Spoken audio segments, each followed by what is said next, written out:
Ma arvan, et need kursused on tohutu vajalikud igale vanusgrupile Eestis, kuna see teadmine on siiamaani olnud väga väike ja Ukraina sõja taustal see peaks puudutama igat eestlast.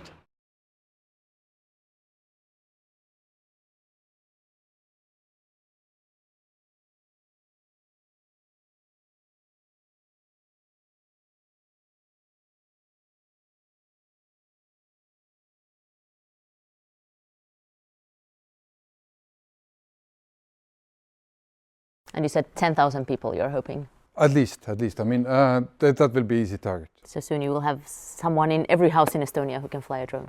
I hope so. If you have high understanding in society how to fly with drones, how to use them, your defense capabilities are significantly bigger. But so you said this is like the best simulator system in the world right now. Yeah. And then where do I press if I want to drop the bomb? You have to arm the bombs, Okay. and then that's the bomb. Okay.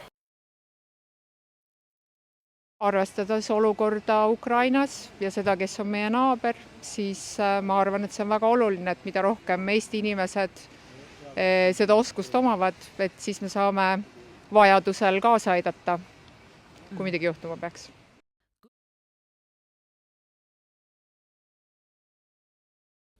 It makes angry.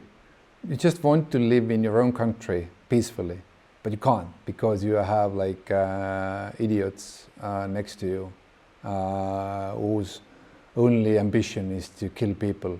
One of the reasons why I like this course is that if you see those people, if you look at their eyes, they truly want to defend this country.